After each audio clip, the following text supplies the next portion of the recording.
Misalnya kita punya sawah dan panen sekitar 50 karung. Bagaimana membagi zakatnya Pak Ustaz?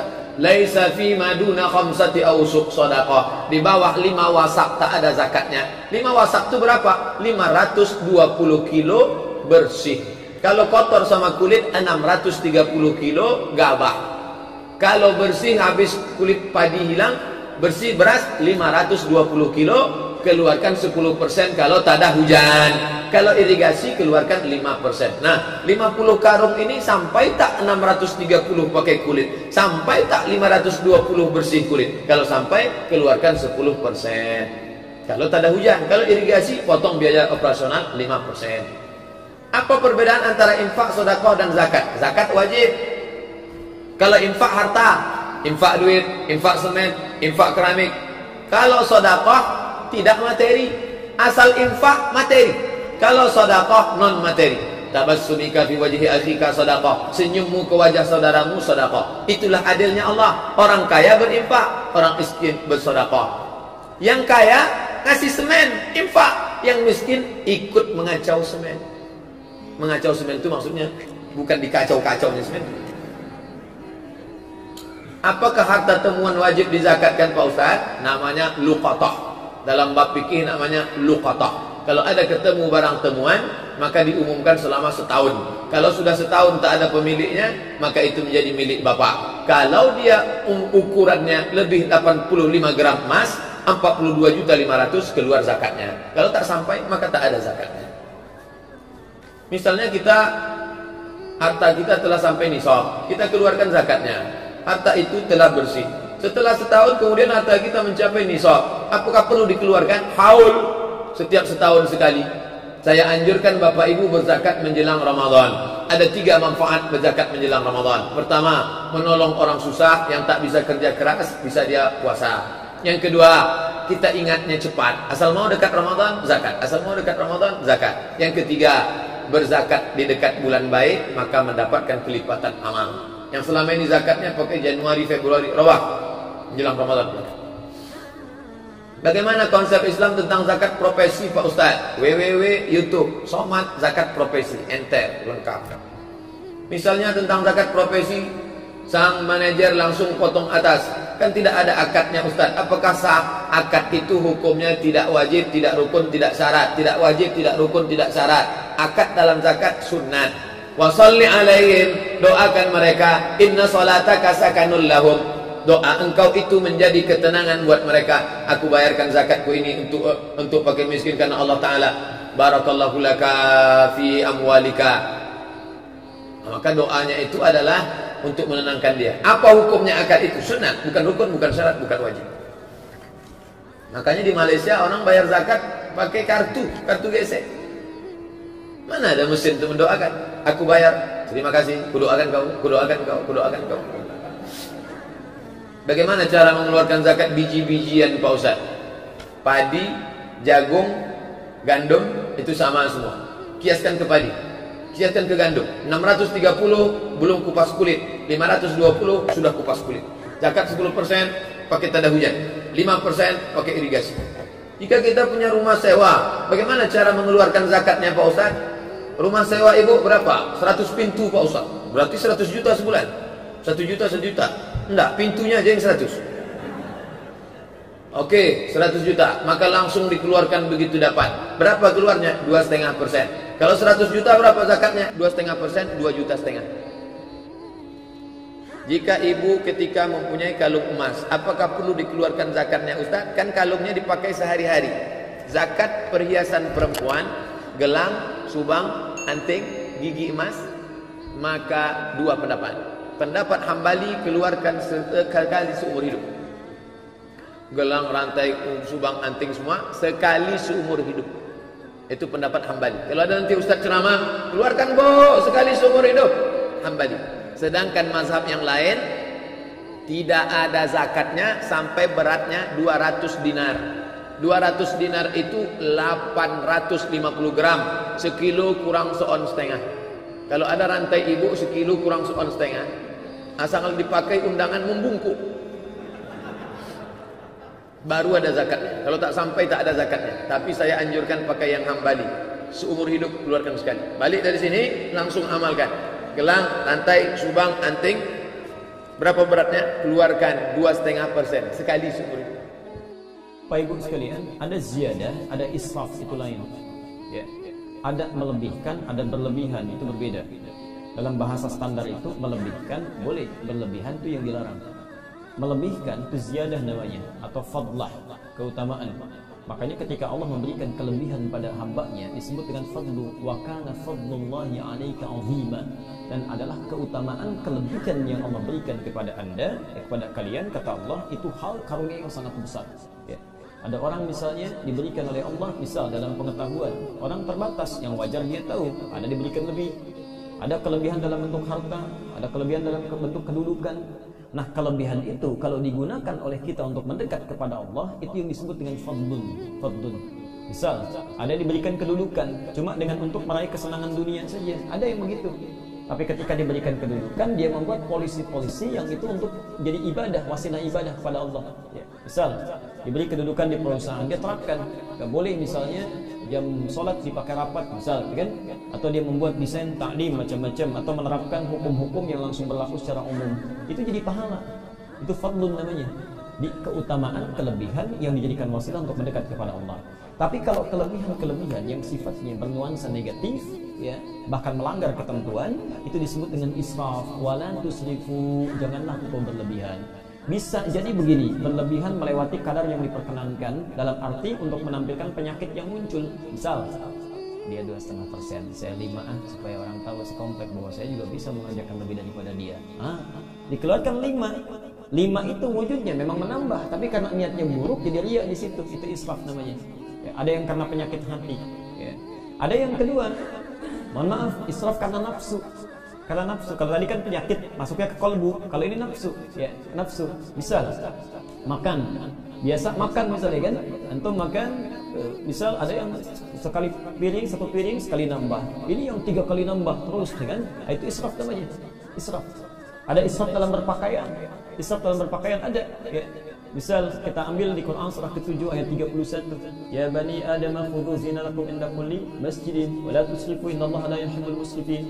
Hei anak cucu Adam, silakan kalau mau ke masjid, mau ibadah, kenakan pakaian terbaik. Ya.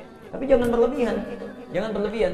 Misal semua dikenakan, gak ada hujan, gak ada angin, ya kan? Oh, pakai jas, pakai macam-macam, pakai sepatu, pakai ini, pakai itu, kan? Misal terlalu menarik perhatian pada yang tidak wajar, tidak pada tempatnya, itu israf. Israf. Kalau perempuan istilahnya lain, tabarruj. Tabarruj. Ya. Ada perhiasan itu yang mesti dipakai semua sekaligus, tidak begitu. Ya, ada perhiasan bisa sampai 15 gram, ada yang dipakai di gelang, di cincin, di ini macam-macam, sampai di kaki dipakai. Bunyinya ada gemerciknya macam-macam supaya kelihatan, tabarruj namanya. Ya. Itu israf. Nah, yang tidak diperkenankan dalam konteks zakat yang dilebihkan itu israf, bukan ziyadah. Ya, jadi menambahkan itu bisa dengan maksud ingin diketahui oleh orang pada hal yang negatif, karena ria itu ingin dilihat, karena sum'ah ingin didengar. Memang nggak kelihatan, tapi minta diperdengarkan. Pak, tolong nanti di khutbah Jumat diumumkan kalau zakat saya hari ini ya 20% lah ya. Insya Allah sebagian buat masjid untuk kegiatan-kegiatan, sebagian untuk yang lain. Memang nggak ada barangnya, cuma minta diumumkan, itu sum'ah namanya. Ya, ingin kedengaran dari kata sami'ah. Ya. Ada yang kelihatan. Bisa Bapak Ibu sekalian, ada penyerahan zakat skala simbolis dari Bapak A, begitu maju. Bapak Ibu sekalian, zakat kami memang tidak seberapa ya, sekitar 30%. Ini barangkali bisa mudah-mudahan bisa disaksikan keseluruhannya, sehingga semua bisa menjadi saksi di akhirat nanti bahwa saya pernah berzakat misalnya. Itu sudah persoalan, ada masalah di situ. Maka yang seperti itu namanya israf. Jelas sekiranya? Baik. Pertanyaan dari IG Eni Kartini 28. Assalamualaikum warahmatullahi wabarakatuh. Waalaikumsalam warahmatullahi wabarakatuh. Saya mau tanya Pak Ustadz, saya punya suami, bekerja karyawan swasta. Oke. Punya anak laki-laki. Ya. Sudah bekerja, punya penghasilan sendiri. Berarti sudah dewasa, sudah akil balik, sudah punya pemasukan. Belum menikah. Kalau bayar zakat fitrah untuk anak laki-laki ini, apakah suami saya membayarkan zakat fitrahnya atau anak laki-laki yang sudah punya gaji ini bayar sendiri? Nah, ini pertanyaan. Faradha Rasulullah SAW shadaqatul fitri, zakatul fitri, Nabi SAW mewajibkan zakat fitrah sa'an min tamrin, satu sa' 4 mud tamar, gandum, kurma, zabib, atid, susu kambing yang dijemur kering, mentega. Bagi setiap ala kulli muslimin wa muslimatin saghirin wa kabirin, diwajibkan bagi muslim, laki-laki, perempuan, yang besar, yang kecil. Kalau anak itu belum akil balik, bapaknya membayarkan. Sedangkan anak ini sudah dewasa, sudah akil balik, sudah bekerja, sudah mampu, sudah punya gaji, ya dia bayarlah sendiri zakat. Tapi kalau bapaknya mau bersedekah ke anaknya, baik, tak salah. Wallahu a'lam. Jika tidak ada, apa ini? Bagaimanakah hukum lembaga penerima dan penyalur zakat profesi dan zakat penghasilan tersebut? Ana pernah berdiskusi dengan teman yang pernah bekerja di salah satu lembaga tersebut, dan dia bilang untuk nisabnya adalah senilai 520 liter beras. Ya. Ini sudah pernah saya jelaskan ya. Mungkin akhi yang bertanya atau ukhti yang bertanya belum hadir dari awal pertemuan kita. Kalau yang saya tahu memberikan pendapat adanya zakat profesi cuma Yusuf Qaradawi, Dr. Yusuf Qaradawi, gitu kan? Beliau mengatakan adanya zakat profesi, dan itu pun setelah beliau ditelusuri oleh sebagian ulama, setelah beliau memang paling banyak memberikan fatwa-fatwa para pengusaha yang ada di Amerika dan di Eropa, gitu kan. Mereka ini umumnya pendapatan pemilik perusahaan dan pekerja itu besar-besar, dan mereka untuk meringkas supaya mereka ini tidak perlu repot-repot 1 tahun ngeluarin zakat, keluar istilah zakat profesi. Artinya setiap bulan langsung aja potong deh supaya nggak pusing. Tapi ini dibantah oleh jumhur ulama karena dia keluar daripada syaratnya zakat, harus ada haul. Haul itu masa 1 tahun, dan itu hadis sahih riwayat Bukhari. Tidak ada zakat sebelum tiba haulnya, dan haul ditentukan oleh Nabi SAW dalam riwayat lain adalah 1 tahun, gitu kan? Dan haul ini bisa kita tentukan sendiri, dan ini sudah panjang lebar sering saya sebutkan. Setahu saya Allahu a'lam ini tidak ada dalil dalam masalah ini, cuma ijtihad saja, dan sebaiknya tidak ada. Karena zakat pun selain haul masa 1 tahun juga dilihat kemampuan orang itu, dia mampu nggak keluarin zakat nanti. Gitu. Ada orang misal gaji pegawai 2 juta, ternyata pengeluaran dia 2 juta juga. Ini termasuk orang miskin, dia bukan fakir, tapi miskin. Fakir itu adalah seseorang yang tidak tahu mau makan apa hari itu, apalagi besok. Tidak ada pendapatan sama sekali. Tapi kalau orang miskin punya pendapatan tapi pas-pasan, atau kadang-kadang bahkan dia utang sama orang lain. Mungkin di sini masuk pembantu rumah tangga, supir yang bawa mobil, mungkin pegawai di perusahaan yang memang gajinya tidak mencukupi, sementara dia terima 2 juta atau 1,5 juta misalnya. Sementara anaknya 3, ada istrinya, kemudian mertuanya numpang sama dia, kebutuhan banyak, nggak bisa. Maka ini malah masuk menerima mustahik, mau masuk dalam kategori orang menerima zakat, gitu kan. Jadi Allah alam yang saya tahu ini tertolak oleh pendapat jumhur ulama, karena memang tertolak bukan cuma karena pendapat ya, karena bertolak belakang dengan hadis Bukhari tentang masalah haul 1 tahun itu. Kemudian tolak ukur 520 liter beras, ini saya belum pernah temukan nih. Tolak ukurnya yang saya tahu emas, gitu kan. 85 gram emas itu hadis-hadis sahih menjelaskan masalah itu. Jadi memang saya tidak tahu nih dari mana perhitungannya itu. Tapi bentuknya analogi, kias. Misal kita mau zakat ya, zakat misalnya. Bapak Ibu pakai apa? Beras, Masya Allah. Silahkan cek di zaman Nabi, tolong carikan di hadis Nabi. Cari silahkan. Anda cari pernah nggak Nabi zakat pakai beras? Sampai kiamat kurang 2 hari, Anda nggak akan temukan. Betul, sehari lagi kita buat sadar, ngapain nyari-nyari gitu kan? Silahkan cek dari hadis, jangan hadis sahih lah, hadis paling palsu aja nggak ada.